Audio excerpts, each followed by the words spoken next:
Hi, I'm Elizabeth Bowman, and welcome to the Scene Room. Today, I have Julia Starr in the room. She is a career and leadership coach, writer, and the person people call when they know something has to change, but can't quite name what. Her work sits at the intersection of psychology, strategy, and creative problem solving. The sweet spot of self-awareness turns into decisive action. I saw some of Julia's videos and posts on LinkedIn and thought she would be a great perspective to add to the Scene Room, with a lot of artists considering career pivots, not really sure which direction to go, or artists having side jobs and not quite understanding what their transferable skills are. I thought it would be great to have someone like Julia on for that purpose. And obviously, her expertise applies to anyone experiencing a career shift or interested in how people do pivot in their careers. If you're enjoying the podcast, please like, share, review, do any of those things to help spread the word.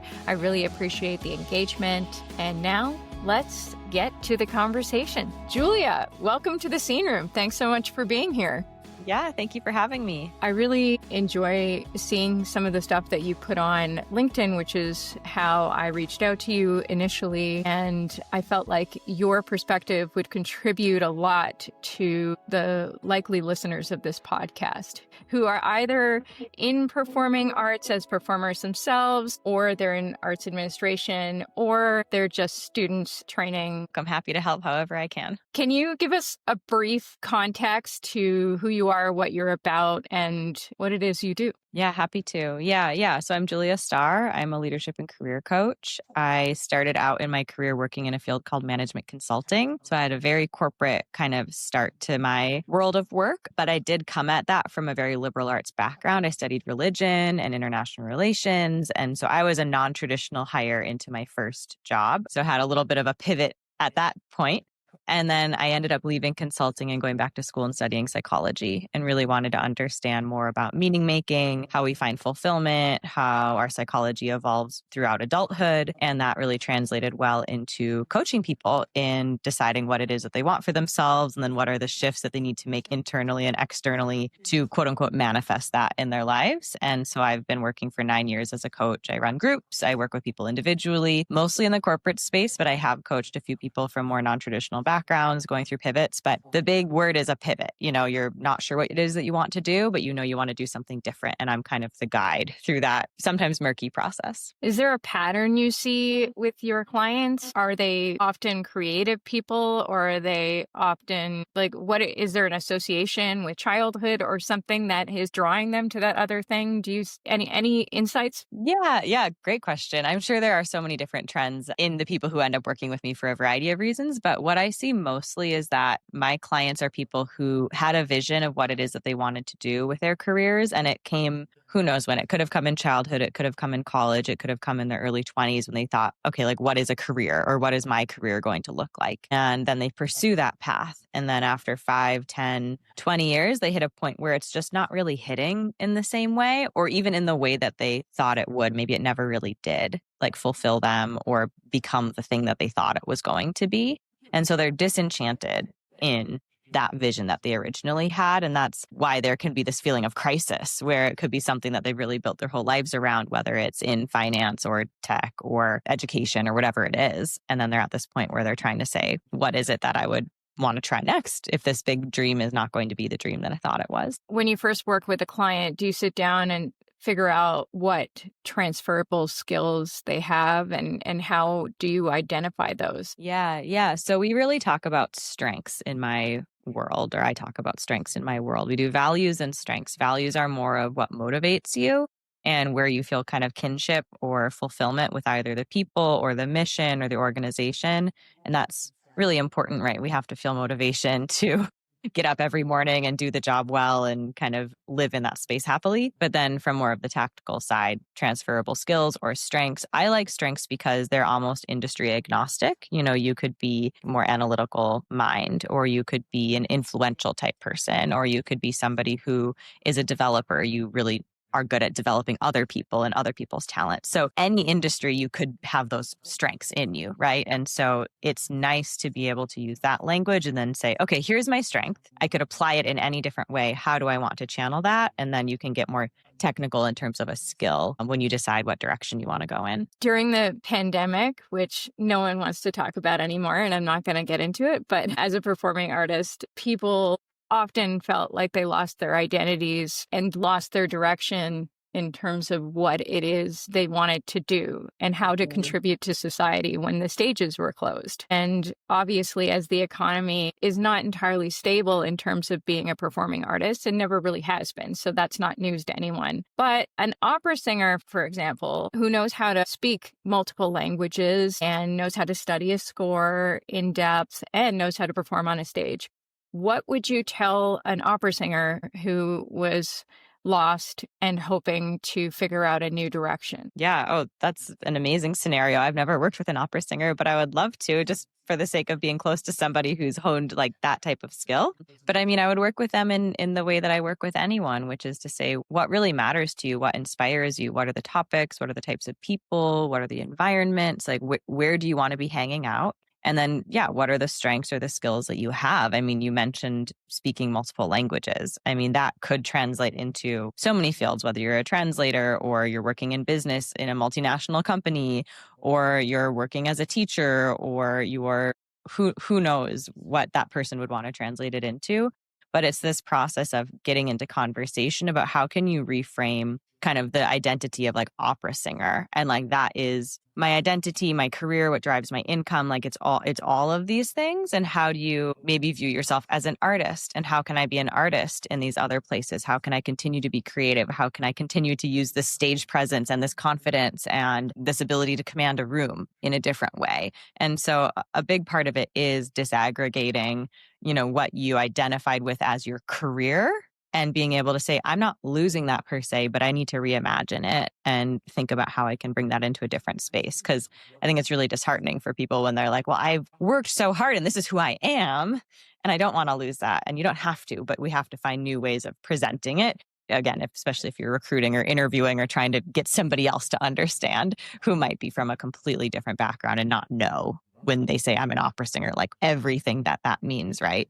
So we need to find ways to translate it.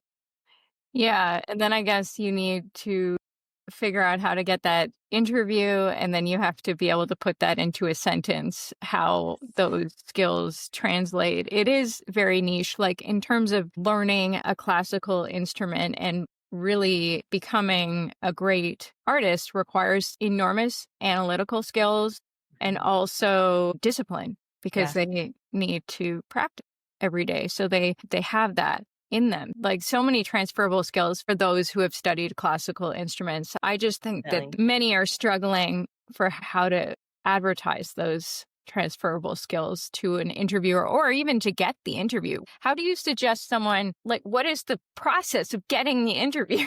Yes. Yeah. Totally fair. Yeah. So I use a lot of design thinking principles, which is essentially a framework that product designers use to build something. Like, how do you design something? Think about the user experience, iterate on it, gather feedback. And I take those principles and apply them to career design. And so part of that is prototyping, not to get too technical, but prototyping is like testing and testing a hypothesis. Most of the prototyping that happens with my people is through conversation. And so a lot of people isolate when they're going through a pivot because they feel like, okay, they're not part of their kind of original community anymore and they don't know what community it is that they're going to be a part of. Instead of isolating, what we want to do is open up and get really creative and really conversational. Like, talk to as many people as you can about what you think you might be wanting to do. Or even if you don't have a clue, go and talk to people who you can just ask questions of, who are kind of those safe connections, whether it's people you know who've made the pivot, whether it's people in your family, whether it's people from your school who work in different industries. Like, find the commonality and ask them for, like, take them to coffee, take them to lunch, get on Zoom and hey, I'm an opera singer. My industry is obviously slowing down. I'm interested in finding ways I can transfer my skills. I'm curious, like in the work that you do, like how would you look at me and think about the skills and the strengths that I have? How do you think they would translate? And then you start to build this vocabulary because so much of it is just not knowing the words, not knowing the job titles, not knowing the industry lingo. And that kind of incapacitates you because you're like, well, I don't even really know what to say. Again, we can't make the connection. So having those conversations, it's almost like you're going back to school, but your teachers are just the people around you in the world that you can sit down and talk to. And finding that commonality is obviously important typically for them to be willing to sit with you. I'm like, what is the connection? What is the background that you share? But most people underestimate how much knowledge and willingness to help there is from a professional perspective, just in their kind of immediate network, communities, families, neighborhoods, things like that. It's amazing. This podcast always comes back to the art of communication and the importance of communicating, expressing your thoughts, and also listening. So this is a common theme throughout, well, definitely season 2, which is all about community. So it's not, no surprises there, but I do love hearing it over and over again from different perspectives because I think it's so important. Yeah, and in different ways. Yeah. And one other thing that you mentioned just about the depth of like research and analytical skills that anyone in the performing arts has. I was in a piano studio. I played piano through college. And I just think about the people who I studied piano with. Some of them are music majors who are now professors of music or performance artists. And others are like one is a professional baseball player.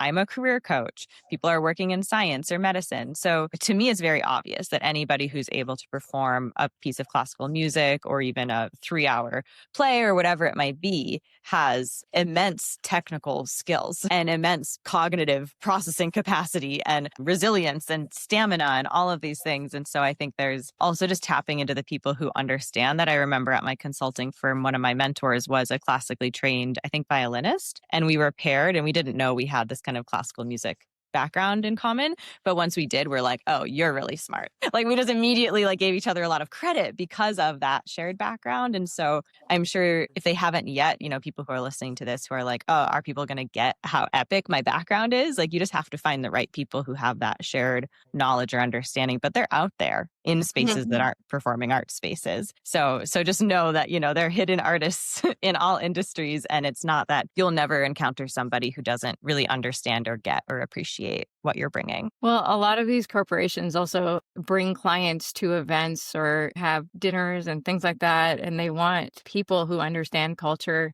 to be present as a representative of their companies, who might just be some type of liaison, like where they're sparking the interest of a client, for example, and they might not necessarily be doing it through the verbiage of their company, but like you say, a shared background or a common interest. Yeah, definitely. And I tell people actually in interviews, part of what they're interviewing for is, I use this example because in consulting, we travel a lot, traveling to clients, but people are thinking, who do I want to sit next to at 5 a.m. on a Monday morning on a really early flight? Would I want to have a 5 a.m. conversation with that person? Yes or no? They want to be next to someone who's interesting, kind, engaging, personable, like all of those things also matter in putting together a team. And so having, such an interesting background that you could share with your colleagues who would find that really interesting, you're bringing huge value in everything that you know and everything you're exposed to. That's interesting. I've never heard that one. The 5 a.m. rule. Yeah. Who do you want to wake up next to on the plane when you're kind of drooling through your laptop? You're like, okay, I feel good about who I'm sitting next to. I'm not like,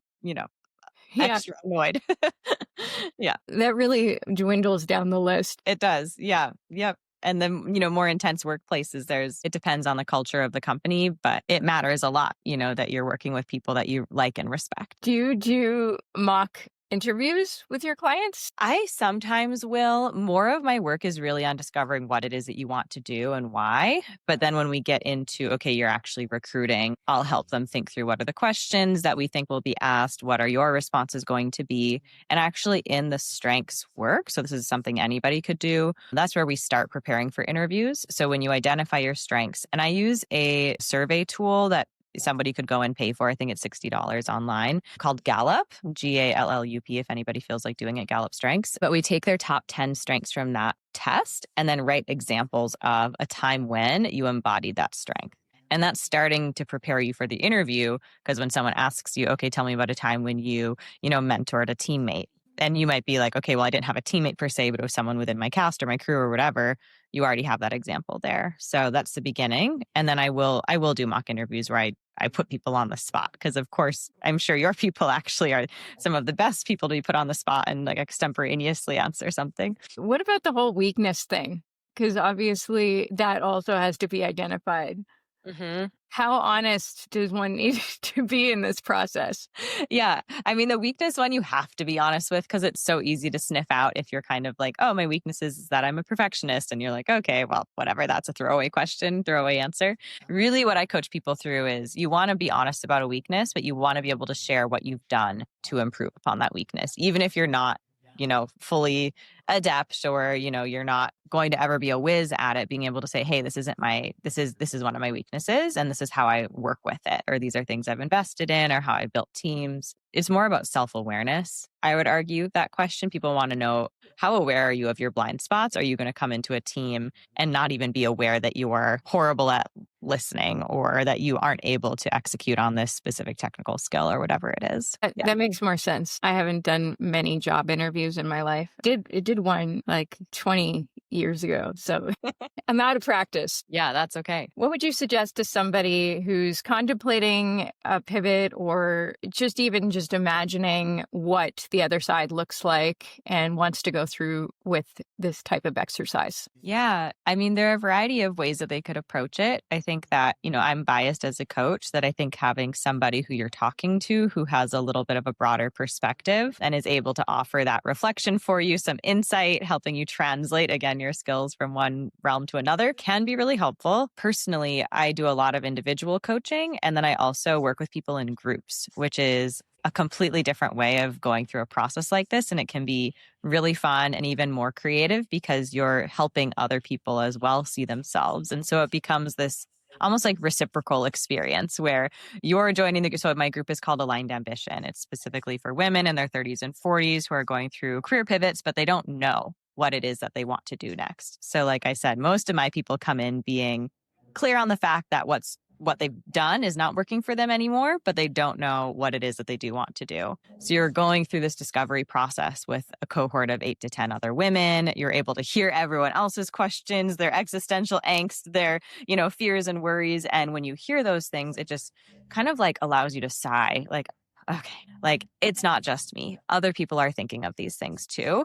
And they might be in a different industry. They might be at a different point in their career. But we're all constantly kind of thinking, is this what I want to be doing? And how do I reach the goals that I set for myself? So it's a 12-week opportunity for people to go through the discovery, the iteration, and then actually applying and recruiting into roles in a group cohort. So that's an alternative too for people who are thinking, how would I even approach this if I'm at the I don't want this, but I don't know what I want next point? Would you advise people to journal and do these types of activities? They advertise that journaling is good for you for mind clarity and all that stuff. What's your take on that? I love journaling. I love writing, especially if you're in a moment of anxiety. So I think if you feel overwhelmed by your thoughts, that's the perfect moment to take out a piece of paper, take out a journal, or even like open an AI if you work with Chat or Claude or whatever, and just brain dump to get it out of your head and onto a piece of paper. Yes, that's an amazing way to give you kind of a jump start on how do I get back to myself and get grounded so that I can approach this with some more peace of mind, so to speak. I think there's that moment where you've journaled too much, where you're like, okay, like now I'm just kind of in this loop with myself. And that's where I would say phone a friend, phone a family member, phone a coach, because getting out of yourself, especially when you're in kind of a niche corner of the world and you're trying to get out of it, is really, really important too. What's your take on habits? Do you work in habit building? I was just listening to another podcast this morning, Diary of a CEO, and he had James Clear on talking about his Atomic Habits, which I've read. But I wonder if this also plays into some of your work. Yeah. I mean, consistency is everything with any goal that you're working toward, and with any craft that you're trying to perfect. And if the craft you're trying to perfect right now is how do I pitch myself into a new space, having some sort of habits around that are super important. And I love thinking of habits actually as rituals. for some reason that just like elevates the feeling of, okay, I'm not trying to like hack my life per se. I'm not trying to be the most optimized version of myself. I actually think that's a very masculine approach to talking about habits. And I think the more feminine, which doesn't necessarily mean woman, but just a more creative, artistic, like cyclical way of thinking about it are, what are the rituals that you're really focused on right now that are nurturing the goals that you have and are nurturing yourself in the ways that you need to in order to enjoy and move toward the things that you're trying to bring more into your life. So it could be a ritual of, hey, I go to this coffee shop every Thursday and I spend 2 hours networking. Like I'm on LinkedIn, I'm sending messages, but I have my coffee, I'm in this cute space. Like I'm investing in myself through this ritual rather than like disciplining myself with a habit. That's no knock on the word habit, but I think it's just more of like an energetic shift because some people have this aversion to the rigidity of sometimes those types of approaches or language. Yeah, I guess it's difficult in terms of how to implement those changes. So attaching them to something you habitually do is one method, but I do like the idea that it is ritualistic because obviously it's not anything you're going to be doing blindly. So you will invest your mind into that, whatever it may be. But Yeah. what are some habits or rituals? What are some rituals that you coach? Yeah. I mean, it just depends on the person. I work with people who are really high level senior leaders. I work with people who are unemployed going through a career pivot. So it depends on where they're trying to put their time. I love this quippy thing. It's a bit of a mouthful, but proper preparation prevents poor performance. Right. And so a lot of times the rituals start with like, what are the root behaviors that you need to have in your days that are going to set you up for success? And if you think about your day and you think about what are the best days that I've had in the last month? What are the things that I did on those days? Was it because I got up at a certain time? Was it because I made sure do you like to shower in the morning or at night? How do you like to move? How do you like to eat? Like, what are the things that set you on an upward trajectory versus a downward trajectory? And like, those are the rituals that you need to get a little bit committed to, maybe in a way that is like an up leveling of, okay, in the past, I saw this as, oh, it happened once in a while and it led to an amazing day. Okay, no, I really need to lock in and say, okay, I'm prioritizing these things. There are a lot of people who come to me now with, of course, this struggle of focusing and feeling like there's just infinite notifications and infinite little fires and things to put out, or just their attention is so fractured. So one habit ritual tool that I coach is to have a distraction sheet, like pen and paper distraction sheet, not your phone, not some sort of optimized software, but a piece of paper where something enters your mind that you want to do. You just write it on the piece of paper and know that you've saved it for your future self to deal with. But if you're networking, if you're looking at jobs on LinkedIn, if you're writing, if you're working on your portfolio, whatever it might be that you need to get done, have that distraction sheet. So there are little things like that we really do need because our brains are now trained with dopamine to pick up the phone or to like check the thing off the list. And so I've found that's the thing that's maybe most common across everybody I work with is like, what are the rituals? What are the intentions? What are the boundaries they need to protect their focus is, I think, the biggest kind of like crisis of people's effectiveness and high level thinking. Yeah, I'm absolutely not surprised by that. And I suffer from it too. I mean, it's like you come in from dropping your kids off and then you want to just maybe sit on the couch for a minute. And next thing you know, 30 minutes have passed and it's completely dead time. Yes. Yeah, I definitely have to tell myself, okay, maybe I'll let myself sit down for 5 minutes, but I then have to commit to doing something, but also know what that thing is. So I like the idea of writing things down.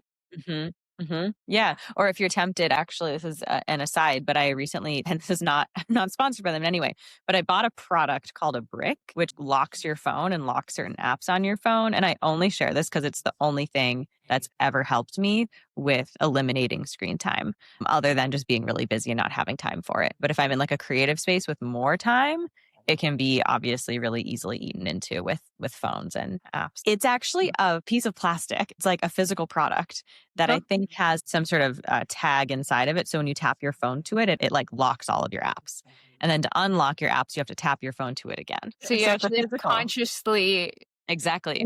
instead of unconsciously grabbing your phone and then just falling into the depths of the internet sea. Exactly. Yeah. So like keep it away from your desk. So like I would show it to you, but it's not on my desk. It's in my kitchen. So if I like was at my desk working and I was tempted to pick up my phone, I'd be like, well, I can't right now. I'd have to go walk into the kitchen. I'm like, well, I'm not going to do that. So then I go back to my work, and it's really helpful. That does sound helpful. That's a good takeaway. What are you working on now? What's coming up in the new year? I mean, the things that I'm really working on right now are finding ways to take what I've codified essentially and working with clients for 9 years and putting it into more group experiences so more people can get access to.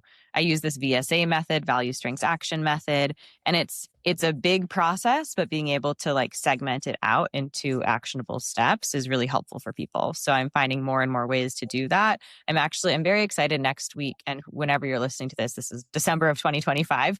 So at some point in this month, I'm going through a tech program. It's called a hackathon where I'm learning how to do this thing called vibe coding, where hopefully I'll be able to build an app experience that people can use to walk through my method. So people who are not able to, for whatever reason, invest in a one-on-one coaching experience or aligned ambition would be able to use something that, again, you're not getting the human connectivity, which I think is so important. But if that's not available to you, being able to do it in more of an interactive, like virtual way, I'm really excited about that. So I'm just trying to find the ways where like the human and the technology can support each other and make things more accessible. And what's your timeline on that, do you think? So I'm hopeful that I'll be able to get something that's working at some point in January. You know, if I start it now, I think it's a pretty quick process, and then being able to launch it shortly thereafter. And I'm thinking people who, I'm already working with will be able to use this to augment what we're doing. And then people who I haven't worked with yet maybe would start there. And then if they want more support, they can go from there to working with me live or in a group. But just again, trying to like expand the reach of all of the knowledge that I have now from doing this for so many years. I think that's great. It reminds me of, I'm a runner. And when I first started running, I used these online, similar to what you're saying, to train for marathon and that kind of thing. And some coaches think, oh, that's terrible that you would use this online method. Use a real coach. I feel like I learned a lot about myself going through that digital experience and then ultimately landed with a real coach, because I wanted to then take it to the next level. So I actually think it's a good gateway into personal coaching eventually. Yeah, I very much agree. And for anyone, again, if I haven't released that, even going on to ChatGPT or Claude or any AI platform and having conversations with them in a more targeted way. So if you want to upload your resume and just ask the question, hey, based on my experience, even if it's in the like creative arts space, what are 10 corporate job titles that you think I might be able to translate my skills into? Like that alone, that ability that AI has now is so far and away different from what we had 5 years ago. And so if people are at just that, like I feel so stuck, I don't even know where to begin. Being able to go in and chat with an AI that can do a lot of pattern recognition is essentially what they're really good at, can be so, so helpful. And I do have this like very small entry product called Next Chapter. It's $97 that people can buy. That's my architected prompts that help you walk through, based on my background, based on what I want to do, generate a few ideas for me of what are some career paths that I might pursue. So again, I'm trying to find those ways of how do I empower people to get that level of self-reflection themselves. And then if they can take action on their own, amazing. I love that. If they're like, I'm still pretty stuck, come and talk to somebody. Yeah. Yeah. Well, having your expertise guide the conversation with AI is definitely an augmentation of what AI can be.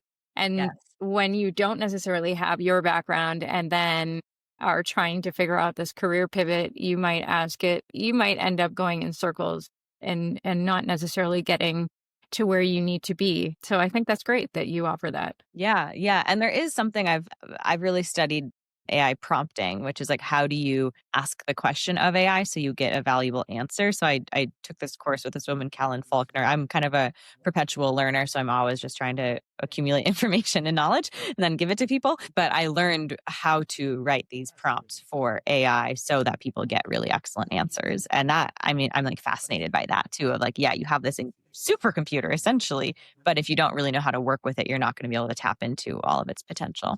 So I try to help people with that. Cool. I use AI very in a limited sense in that if I'm writing an email that is of utmost importance, I'll put my email through the AI to ask if I've repeated words or are there any spelling mistakes? Yeah, Yeah. that's a great use case. That's a great use case. There's so much more. And also, I love that you're using it for that. That's really helpful, right? Make this sound kind. Yes, totally. How do I have this difficult conversation with this person? Or should I send this email? Yes or no? Like those are all helpful use cases too. Yeah, I love that. Yeah, but that's great that you're doing the research and building on all these things that you offer. Thank you so much for being in the scene room today. And I really appreciate your perspective. And I think that there were some great takeaways for our listeners. Awesome. Yeah, thanks for having me and happy to help anybody who's listening who wants more. All right, you're available at juliastarcoaching.com. Correct. Yes. And Star with 2 R's, like Ringo, if that resonates for anybody. And then on social, also Julia Starr Coaching, kind of on all the platforms if you want to hang out. Perfect. Thank you so much.